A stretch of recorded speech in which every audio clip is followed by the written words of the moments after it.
Hey guys, I hope you're having a fantastic day. It's been a while, but I have a really cool deck to show you guys. Now, I have to be upfront and honest. The idea of this deck did not come from my own brilliant mind. It came from a one CVH Christian Van Hoos, I believe, who is a Twitch streamer and an author, and he puts out YouTube videos, and he's got lots of really good content. I'm going to put a link to the article that he wrote that I gleaned this from. It's called Between the Lanes, and what it is it's an article talking about the different decks that are being seen at the higher levels, at the top echelons of Elder Scrolls ranked play. And I highly recommend that you read it. It's very good. It's very powerful way to kind of get an understanding of the decks that you're going to be facing and what's working and what's not working. But to get to the point, one of the things that he talked about, one of the emerging decks are Prophecy Assassin cards. And what Prophecy Assassin decks are based around, as you can tell by the name, are prophecy cards. And I took a look at the one that he posted, and it's really powerful. Honestly, I thought it would be awful. I didn't understand why would you build a deck around these cards. I mean, yeah, it's really good that you can play them, but for free on your turn and get them on the board. It's like they have charge, but none of these are like really comprehensively strong enough to push through a game. And I got to tell you, I was really wrong. I took the cards that I had and I tried to kind of emulate his deck and put my own little twist on it, make it more tempo oriented, more aggressive, and it's actually worked out really well. I was sitting at the bottom of rank 4. I just barely managed to squeeze past rank 5 after trying for a week. I put this deck together, I tried it out, and now I'm sitting at rank 2, maybe looking to get to rank 1 or maybe even legend. If I do, I'll be sure to post a comment about it. So the beauty of this deck, and the reason why I want to share it with you guys, is because the way how I built it, it's really effective. It can fight all the decks that are kind of in play right now. Even its worst matchups, it still has a chance. And best of all, you don't need any legends. Now, there are going to be rares and there are going to be epics in here, but none of the legendary cards are a requirement. They help you out if you can get a hold of them, but they're not, like, you don't need them to work. Like, the deck doesn't revolve around them like it does with other decks, which means I can highly recommend this deck as like the next step after you've gotten to the mid ranks, like rank 5, and you're looking for, okay, where do I want to spend my points? What kind of a deck do I want to craft first? Craft this deck. So let's go over it. The idea behind this deck is, I believe more than half the cards in here are prophecy cards. And what that means is that when your opponent breaks one of your runes, you'll be able to play this card on the board for free. So basically what you're looking to do is put out early aggressive threats and then keep building your presence on the board, and then hopefully force your opponent to either hit you in the face and race you, which actually helps you because as they're breaking runes, you're putting stuff out, or as they're trying to control your side of the board, you can be flexible and move over to the other side and then keep hitting them in the face, and then you've got 12 total, but 3 different reach cards. No, wait, my math is awful, sorry. 9 different reach cards that you have to help you get in there and actually do direct damage to the face. So let's talk about the prophecy cards first and what you're looking at. So you've got Daring Cut Purse, you've got Dunestalker, Fighters Guild Recruit, Shrieking Harpy, Black Sap Protector, Cameloran Sentinel, you've got the Lightning Bolts, you've got Moonlight Werebats, you've got Fate Weavers, and you've got Ransacks. And what you'll notice about these cards is that they can both be played proactively, putting threats bodies on the board to hit your opponent in the face, right in the eyeballs, or they can be played defensively. So Shrieking Harpy, the shackle effect, is really powerful when your opponent is head on the board. So is the Fighters Guild Recruit. You've got really solid guard creatures with the Black Set Protector and the Cameloran Sentry. The Moonlight Werebat is a solid free creature that you can put on board if it triggers off Prophecy, but it can also get you back a lot of life with its Drain effect. The Lightning Bolts and the Ransacks are both really good for removing threats off the board or pushing more damage into the face if you need to do it even faster. And the Fate Weaver is like a free Soul Rest Marshal, because the majority of the time, you're more likely to draw a Prophecy card than not. So when you play this, you're going to have something else to put on the board, even if it's something like just putting the Fate Weaver down and then, oh, you got a Fighter's Guild Recruit, or oh, you got a Daring Cut Purse. Still, that can be really, really effective. And you'll often find that you have a lot of versatility in this deck. If you get matched up against a slower, more late game deck, you can race them and defeat them before they get to their full potential. If you're facing a more aggressive deck, you have the comeback mechanics to be able to take that early aggression, stabilize, and then come back and destroy them. Because you've also got lots of life gain in this deck. So you've got 2 House Kinsmans, you've got obviously the 3 Moonlight Werebats, and you've got 3 Ransacks. And I can't tell you how many times my opponent has gotten me to that final rune. They broke the rune, I got something really nice, I played it, and I was able to stabilize with like less than 6 health and ultimately get a victory. And there's been so many times where my opponent has been able to clear my threats and stop me from pushing in the final damage when they're like down to 4 or 3 life. And then all I did was just draw that Cliff Racer, that Lightning Bolt, or that Ransack, and just get them that way. So what's powerful about this deck is that it's kind of a newcomer in terms of the overall metascape, and you're not going to see a lot of it, especially at the lower ranks, but even at the higher ranks. So opponents don't really know how to play against it, and it's very, very likely that they might play the wrong way, which is they'll try to race you by hitting you in the face, triggering more of your prophecy runes, letting you build up more of a threat on your side, or controlling their threats on their side, as well as giving you ways to get life back. So now I want to talk real quick about the cards that don't have prophecy, because obviously if this is a prophecy deck, if the card doesn't have prophecy, it's for a really, really good reason. So I'm going to go over these really quickly. High Rock Summoner is there because no matter which kind of Archon you draw, whether it's the fire, the frost, or the lightning or storm, whatever, they're all really, really powerful creatures that complement what you're trying to do with this deck. And just having a 1 guy on board, that 1 damage can make the difference in life lead. It can help you trigger the Leaf Lurker. You can use it to break wards. The 1/1 body is not irrelevant. It's a cheap creature that you can play early on. You can also play it later.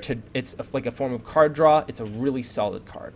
The Dune Smuggler is here because it gives our cards a lot more flexibility, which is like the overall theme of this deck, like being able to adapt to early aggression or being able to be the early aggressor. This lets you move creatures to stop threats, which is very powerful, especially combined with our prophecy guards that we have. Or it can let you move a creature out of the way and keep hitting face, like something with Moonlight Werebat or Cliff Racer or Elusive Schemer.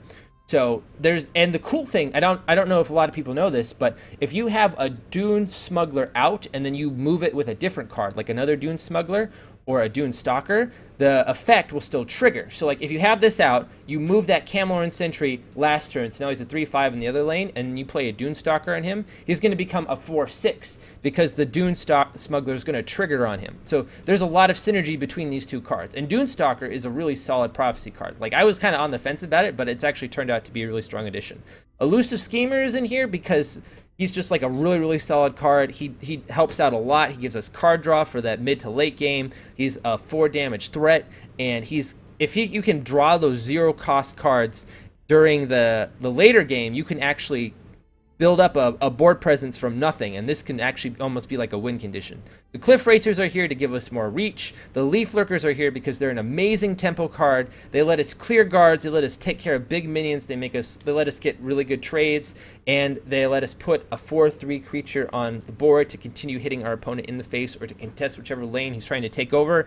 And the Soul Rest Marshal, because because we can be such a fast deck, and because we've got life gain in so many different forms, the Soul Rest Marshal is actually pretty reliable in here, and it can do lots of really great stuff. Especially, there's nothing stopping you from doing something like turn 6, Soul Rest Marshal, Fate Weaver, which I've done and literally filled up a lane turn 6 with 4, and then I beat them next turn because I drew a Lightning Bolt, so all that damage went to their face and then they just died. So the power of this deck is that you can essentially summon minions and summon effects out of the ether for free because of the way how your prophecy works. It's really powerful in letting you get an aggressive start. It's really good at keeping you back on the board and keeping you from losing if your opponent gets a really powerful start and you find yourself behind. It's just, I've been really, really, really impressed. And because of the low cost of it, compared to like other decks, I recommend this deck as the next thing. Once you this is the goal that you should shoot for to craft this deck, because I think it's the cheapest way that you're going to get into Legend. Or higher. Like, okay, full disclosure, I haven't gotten there. I've gotten to rank 2, but I feel like this deck has the potential to go to Legend. And if I do make it, I'll make sure to update it so you guys know. Now, talking about upgrades and things that you can put into this, some of the changes. Obviously, there's lots of token decks, and they revolve around Divine Fervor. So if you find yourself running into a lot of them on that particular day, feel free to swap out either... I guess if I had to pick, it would either be the Elusive Schemers or maybe the High Rock Summoners. It's a hard pick because all these cards are really, really strong in here. But if you find yourself, for whatever reason, just facing lots and lots of tokens that day, feel free to swap in 3 of these guys. You can going to show off a match just to show you how this deck works in practice. So I will see you in a second. Oh, cool. I think I played this guy earlier in Arena today. I think he beat me, if I remember correctly. Maybe not. This is a great start. We're going to mulligan the Cliff Racer. Or are we? Let's see. Turn 2, turn... Yeah, we're going to mulligan the Cliff Racer because we're probably going to draw something. Oh, nice. Really nice. So we want to start off... Oh, wow, great. This is fantastic. Let's put a Daring Cut Purse in the shadow lane. We can hit him in the face, and then if he puts a threat down, we can Dunestalker. Or if he puts a guard up, we can Dunestalker. If he doesn't do anything, we can put down another Cut Purse. We've got so many options. Yeah, like that. I would say Dunestalker sounds good to me. What do you guys think? Yeah, let's Dunestalker. Well, first, it doesn't even matter if we hit in, but we'll Dunestalker first. Your coin. Just to show you guys, when you move a creature, it does not lose its attack. Important tip. And then later on, we can put down a High Rock Summoner to contest his 1/1 and another Cut Purse. So he's playing Willpower and Endurance, yellow and purple, which are typically token-based Divine Fervor decks. So yes, so he's playing a Divine Fervor deck. So what we're looking to do here is to actually be able to basically beat him up before he gets a chance to start getting like lots and lots of crazy synergy. So anytime you put down a card, you want to think, is he going to be able to play Divine Fervor? Or is he going to be able to play an ally and make the creature extra effective? And the answer in this case is he's going to be sitting at 4 mana, so it's very, very possible that he might have a Divine Fervor sitting in there, turning this into a 2/2. So with that said, the first thing we're going to do, we're going to hit in, we're going to see if we trigger any runes from him. We do not, so we're going to put down the Black Sap Protector to protect our 3/1, and we're going to keep hitting him. Now, like I said, a lot of the time, most opponents haven't faced this kind of deck before, so they don't really know what to do. So it's very possible that he might try to race us and break some of our runes here. Now that's a pretty strong card. And let's see. And there we go. The perfect answer to that 3/6. And he doesn't have any mana to contest that. And now look at this, a Soul Rest Marshal. Well, don't play it yet, because we can't play it yet. We have to wait a little bit. We have to hit him in the face first. So now the question is, do we go face or do we clear his 1/1? No matter what, we're going to hit in here. He's not playing green, so he's not going to have any wounded effects. Is the damage relevant? And the answer is yes, the damage is always relevant. Let's see what he drew. By our service, we honor kind. Ah, that's a disappointing... Whoop. Why'd he put it on that one?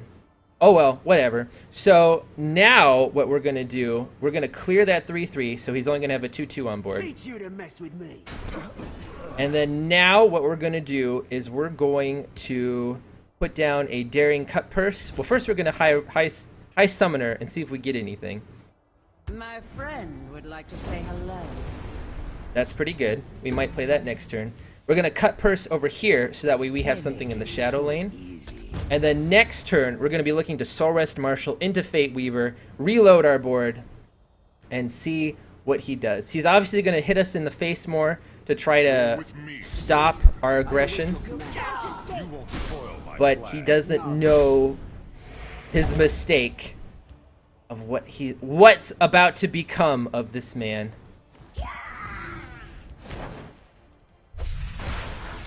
Oh, right. So let's see. We have to hit him in the face a couple of times. So first, let's make our trades.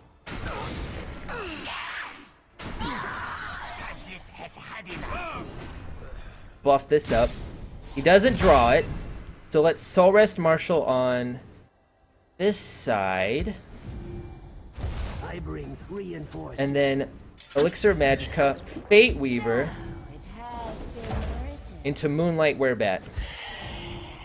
And that's exactly what I'm talking about with the kind of power that you have with this deck. We just played 3 cards for like 6 mana.